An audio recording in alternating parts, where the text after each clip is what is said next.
Guys, welcome back to the podcast. I'm so excited to introduce you to a new friend, somebody that I've just met for the second time today, and he is the national championship wrestler from Persia, from the country that we call Iran. And so this is Jawad, and he's now a PhD student at the university across the street. And I just wanted to ask him to tell some of his story. His friend was telling me a little bit about where he came from and how all that developed. But welcome to the podcast today, Jawad. So tell me, you won the national championship of Iran in what weight class? In wrestling, and my weight in Iran, I have some weight in Iran. I started with 65 kilogram. I don't know what's that, how can change to the pounds, but in 65, 50, 35, and finally in the last year I worked and was with part of my member team in Iran. I was in 82 kilogram. Okay. Now, what I've heard is that this all started back when you were a kid, that you had a really interesting childhood. And so can you tell us a little bit about your childhood and how all the work that you did as a kid, as you were top of the class and as you were working it sounded like you had a job back then, and all that, how that led you to be in wrestling. So can you tell us the story? You know, usually all Iranian people have a tendency for wrestling, and a great part of Iran, especially north and west of Iran, they are very, very exciting for doing the wrestling. And I can say about maybe 90% of our Iranian professional Iranian wrestler in Olympics or world champion, all of them part of the west or north of Iran. And as you know, wrestling have two class, Roman Greek style and freestyle wrestling. And I had this opportunity for being a member of both of them. I firstly started with freestyle when I was child, and when I went to the university and being a university champion in Iran. After that, I shifted to the Roman Greek styles, and honestly, in Roman Greek style, I have a very better performance. But it is some unwritable law in our country, or especially in our region in west of Iran. You should do something such as wrestling, box, or another. My father was a wrestling champion when he was very young, and my brother, my cousins, my aunts, my uncles, all of them have this wrestling experiences. So I started when I was 7, and after that I had this opportunity for being the national champion when I was 14, and it leads me to going to the national wrestling teams. And I started with very high performance coaches. You know, our coach were national and international Olympics champion. So they helped us, they coached us, and it helped us for being very professional, honestly, in both wrestling and in our life, because they touch us not about wrestling, not about our body structure. They help us for increasing our mentality, increasing our spirit, how we can cope with our problems, how we can cope with our challenge in our life. And honestly, I can say they are such a psychologist, not just physical coach. And this psychologist helps us for being professional in other side of our life, in our in our studying, in our education, in our life, in our interaction with other, in our communication, and they usually taught us you should help to each other. You should help to other people that need to help. So, for example, I know when we was child, our coach brought us for some other part of the city. They are very poor, and for example, we work with each other and we bought some shoes, some t-shirt, and we allocated them between the poor families and poor children, and we created the situation for exciting them for coming to the wrestling clubs. And because there are a lot of people who are very talented, but they don't have any opportunity. They don't have any education opportunity or something like that. For this reason, make situations by you or by your coach or by your community can help a good situation, a good condition for them for being a professional uh, wrestler. So let me ask you, in all that, you say that it wasn't just about wrestling. It was about really psychological training and almost spiritual training, that you're learning how to think, you're learning how to deal with other people, you're learning how to care for other people. So I guess what I'm wondering is, was that learned was that taught to you by your coach or by your dad, or obviously you've been influenced to be a certain way. Jawad is the way that Jawad is today because of the influence of people around you. So who would you say was the biggest influence on your life as you were growing up? Yeah, first and foremost, I think my father, because my father saying he was wrestler when he was very hard working. Although he didn't have any professional education and university education, just went to the something I think elementary schools.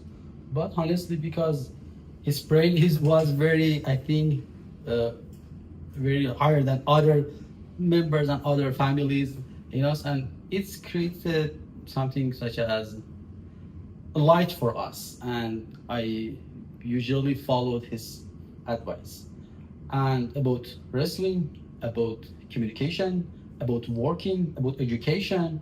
And I think is the my first psychologist it was my father. Yeah.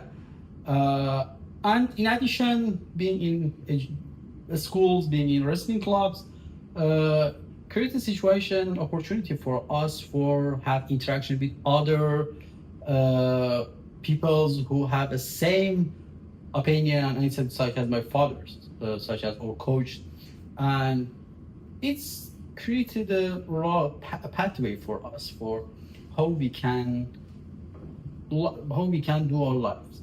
My father was just a simple lover. He didn't have any educations. He just working some. Usually, he had some truck. Is as a driver truck, and we are four brother. Our family was very big. We are four brother, and all of us were studying simultaneously, and it's getting great situation, very hard situation for our family or my father's to support all of them in all of aspects about your home, grocery, about your education and your life. And honestly, we have to work separately all of us. How old were you when you started working? I think when I was 8 or 7. So, and what were you doing then? What was your job? Firstly, I worked as a seller in side of the street. Selling like, what were you selling? Everything. Anything that anybody. Clothes, shoes, I don't know, some posters, maybe. Some groceries, uh, some things such as spray, such as something like that. All of things. It's not very constant thing. It's regarding the situation, regarding the environment, regarding the food market, regarding the job market. I think people anything, yeah. And in addition, that's when I grew and I have a good ability for working, hard working and low brain. I did other work, for example, work in some industries, work as a for making the home or help to other people for making a home, and some plumbing, I don't know, some concrete, making some concrete buildings. So you were working in construction. Yeah. At what age were you working in construction? I think 14 or 16 I started construction works. And this was while you were going to high school also? Yeah. Yeah, as I said, I worked, I did wrestling, and I studied. Let me ask you, do you have some pictures of all this from your childhood? Some Yeah, pictures of, because we'd really like it. We're going to ask Lincoln as he develops this video to put those pictures on here because I want to see, and I'm sure that the people listening want to see too. Yeah, and after that, when I went to the high schools, but during this, although we have a very hard problem, we have a very hard situation, economic situation, but I try to study very well. And I can say in all of the years when I was 7 that I started my education until the going to university as after and had, even after my bachelor, I was the first rank in all of them in my class and my You're at the top of your class. yeah. So you're at the top of your class in your studies, and you're at the top of the nation in wrestling. After this years that I started working in wrestling, I had this opportunity to be the top for some days. Now, let me ask you this: Did you wrestle internationally? Internationally, yeah.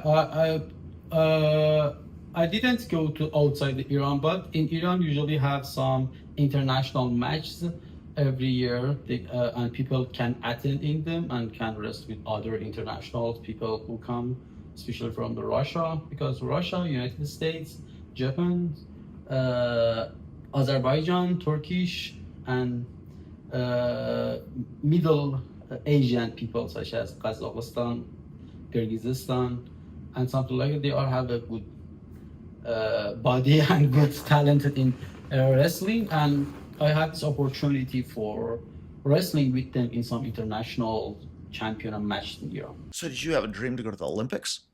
I have a dream, but honestly, it's so hard. At least it doesn't work for me because if you want to do in wrestling, you can do that. But if you want to put all of your goals in some big goal, such as Olympics, you should just focus on your wrestling from the morning until the end of the night for several days, several years. And honestly, it doesn't work for me because people can do that. Some people can do that. They have some supporting, or they don't want to follow their educations. But it doesn't for me because I have to work and I have to follow my education and pursue my education, my bachelor, master, and PhD. And by this reason, honestly, although I want, but I couldn't do that. And I have to ignore my others and my others goals about the Olympics, for example. So what are your other goals? What are your other goals? Other goals, honestly, because as I said, I was very hardworking in my education. One of my main goals that I be very professional in my education and be very professional engineering or being such as teacher in some university. Although I have some experiences for teaching in some university in Iran when I was master's, but I want to pursue my education in United States for being a professor or some teacher in some university because honestly I like teaching, especially mathematics and physics. Now, are you a physics? In Iran, in high school, you should select one of the majors, and I selected mathematics and physics. And after that, you're going to entrance to university and select one of the engineering majors. I selected water resource management and civil and water resource management. What is it? Water waste management? Water resource management. Water resource management. Yeah. And I got my master, my bachelor in Iran. After that, I got my master's in civil and water hydraulics and hydrology. And I came to the United States for 3 years. I got my master's in other university in Iran in Connecticut, and I came to UTA as a PhD student in civil engineering. So you're getting a PhD in civil engineering, and are you planning to go back to Iran to use that, or what's your dream? Yeah, honestly, if I have a good situation in Iran for working, for researching, all people like to come back to their country and their motherland country and help to their family or their other people who their country. But If I couldn't, that I have to stay in here. But if I can, I can go. Now, recently there was this, big situation between Israel and Iran, and then the United States got involved. How is your family in that? My family is good, honestly, because during this attack from the Israel to Iran, they just attack it for some military centers and don't attack focus on especially on people. And my family, fortunately, doesn't have any problem, and they are so good. Yeah, but during that time, there were so many people getting out of Tehran. You saw the lines of traffic, and electricity was gone, and so many of the Iranian students here couldn't get a hold of their families. Yeah, Was your family affected in that way? yeah. As other Iranian family, we were very worried about them because we couldn't access to them. We couldn't talk with them about the disconnection in the internet and some power, but it's just for I think 12 or 13 days. After that, we should go. Yeah, and some of the Iranian students told me that their families couldn't get water. Was this common? That there was not enough water available? Yeah, honestly, because Iran located in the arid and semi-arid region in the Middle East, and I can say about 60 or 55% of Iran is deserts. Yeah. Yeah, and the rainfall and precipitation in our country is very low. So during some problems such as climate change effects and climate change impact, the rate of precipitation during the last years decreased. And some another factors such as developing country, because Iran is a developing country. So the population will go increasing every day, and demands to water, food, and all of them will be increasing every day. And in addition, our inputs such as precipitation is very low. So it's created a very hard situation, especially during this year, for managing the water. And as I said, all of the dams will be dried due to the increasing the water supply and increasing the water usage, and the flow, the rivers, due to the lack of the precipitation, decrease it. So it's a crazy situation, bad for them, and people have to cope with them until the precipitation season, especially maybe in the fall or winter, will be better. Yeah, Iran, especially recently, has had a lot of trouble because of sanctions, and so many people are struggling with that. And what would the average Iranian, what would your family hope for in regards to the next 5 or 10 years on the international scene? What is your family hoping for? What are Iranian people hoping for?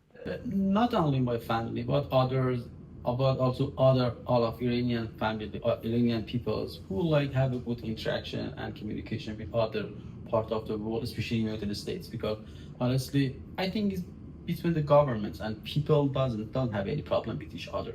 All Iranian people completely United States people, European people, and they are so very kind people. So they're so kind. Yeah, and all of them have this hope. Maybe the situation will be better between our countries, Iran, United States, and Iran and other countries, for having a good interaction, communication with each other. Because before Iranian Revolution, we have a good communication with each other and we have good relationship with each other. But during the Iran Revolution, it happened some. So before the revolution was in 1979. Yeah. And where was your family then? It is my city. I suppose your dad was young, huh? Yeah, my father was very young during that. So at that time, were your parents excited that now we have a new era dawning? Or what was the feeling of most people that are your parents' age? About evolution? Yeah, about the revolution. As I said, my family are some very uneducated family, especially my parents, for example.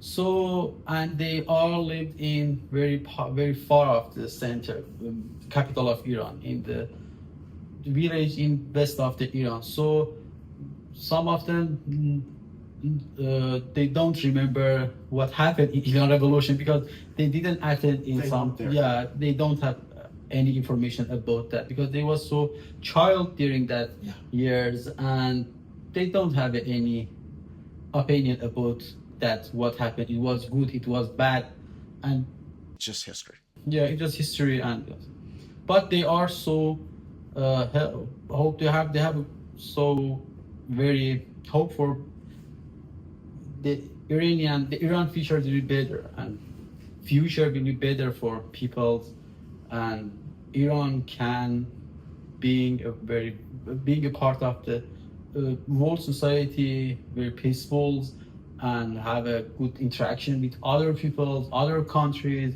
People can come to see Iran for visit or history. I'd love to go to Iran. Yeah, or historical area or national area. Yeah. Do you think I can go to Iran now? What? Can I go to Iran now? I can. Can I go? I think you can go. I'm gonna Yeah, because I think I see in some video in YouTube or Instagram some people and bloggers going to the Iran from the other country, and Everybody who's been to Iran, who I've talked to, who's not Iranian, they say Iranian people are so nice. Now I know this because I've met so many Iranian students here, and I've never met one. Well, I met one guy who was who seemed upset, but other than that one guy, I've met hundreds of Iranian young people and students here who are so kind and so warm. And so I realize, I think what we all need to realize, and I think what we want the world to realize, is that the governments of countries don't necessarily represent the people, because you can have people who have. I mean, the Iranian society is so warm, and yet what I see in the news, it almost doesn't make sense, because I think this is not like the Iranians I know. yeah. Honestly, as you said, the government behavior in Iran and people behavior is completely separated. And as you said, Iranian people are so kind, so respectful for each other, for other people. They are following the legal things, and they are very hardworking, and some people they are so clever. And I cannot say that the Iranian and But it's I true. think other people should get high level scholars. And as I said, the Iranian people's manners and behavior is very, very different with other things that government have, and media talking about the government. They are so different, and I think should be separate between the Iranian, because all of them, during the globalization during this last decades, all of the people in other parts of the world try to have the same pattern about their life, about their lifestyle, about their media, about their reading some books, watching movies. And honestly, I think all of the people have the same. I think, is there anything that is, if American people are watching this, is there anything in closing that you want American people to know about Iran or Iranian culture, or what would you tell the American people? Honestly, as you said, Iranian people are so kind. They have a very great history, maybe near the 5,000 or 6,000 years history in Iran, and in all of the last centuries, Iran didn't attack to any countries, and they are very calm. They are so kind. Have a great cultures. We have a lot of historic location, temples, and some another thing that they are shows our culture, that we are very calm, we are very kind, we are very polite for other nations, and we don't have any problem with other country at all. We don't have any problem with other religions at all. All of us are human, and I think all of the people, it's not about people, all Iranian people have this opinion. All of us are human. We don't, and all of us have equality, and none of us have higher other. And so it's our culture.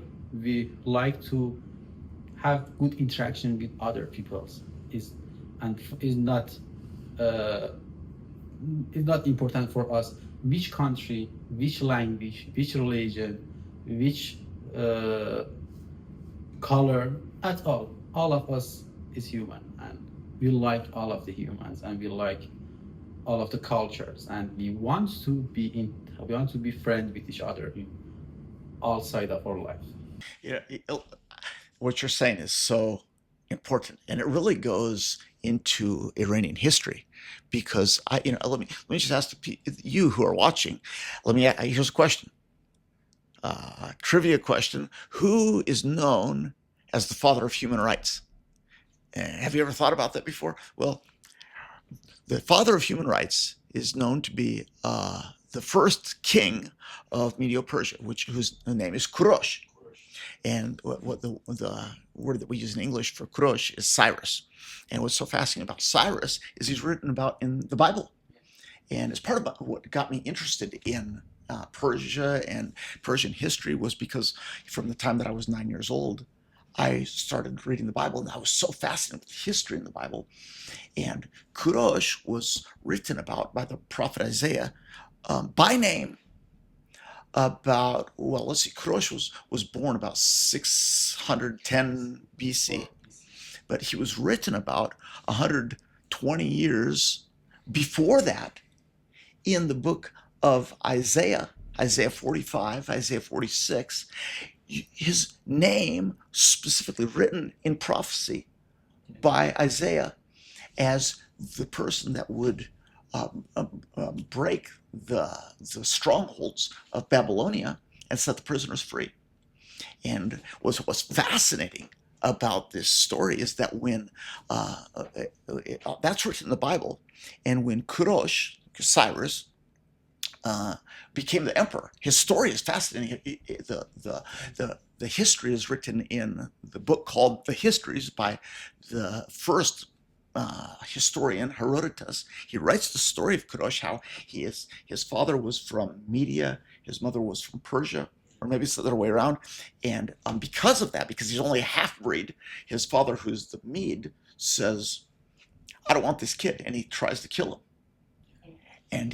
And then he's actually hidden away, and he rises up to bring, because he's half Median, half Persian, he brings the countries together and becomes the emperor of the world. But to become the emperor, he has to defeat Babylonia. And he defeats Babylonia in an amazing feat that's also written about in the book of Daniel, Daniel 5, and goes into Babylonia, diverts the waterway of the Euphrates River, goes into Babylon, and is the new emperor. As he goes into Babylon, this is what's amazing, is that he goes into Babylon, and the prophet Daniel, which the book of Daniel is written about, and the tomb of Daniel is there in Persia, right? The tomb of Daniel Nabi.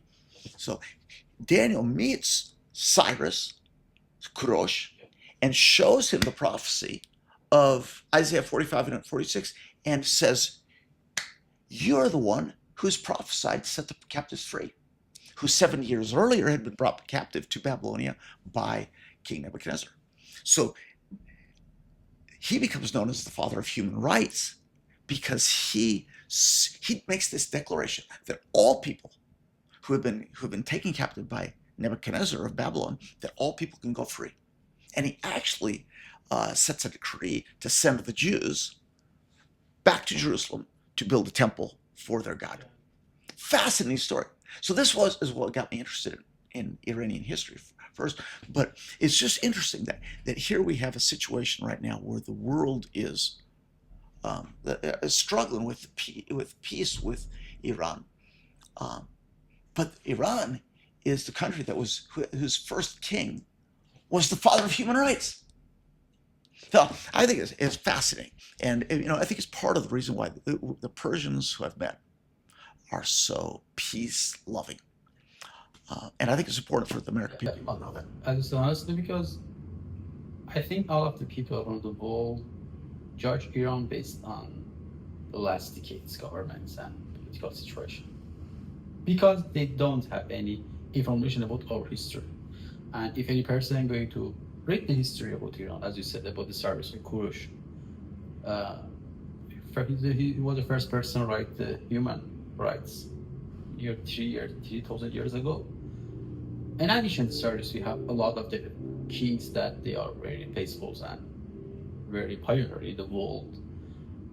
And I think if any person read the Iranian history, not about the last decades, not about the Iranian government behaviors and Iranian interaction during the last decades, for example, 300 years ago to before, if person reading that, I think it will be very, he or she cannot judge Iranian and cannot say Iranian food, and I think they will be love Iranian. I love Iran. I love Iranian people. Um, this is not a political statement. This is a statement from my heart that all the Iranians that I've met here are so precious, and so many of them have been involved with our community here. I'm so thankful. Yeah. Government and political will be gone, but all things will be same is culture. All things will be same and constant in the kindness of the peoples and history and cultures. They are same, they are remain, they are constant during the history, during the years. But governments will go in, coming, political will go in, coming.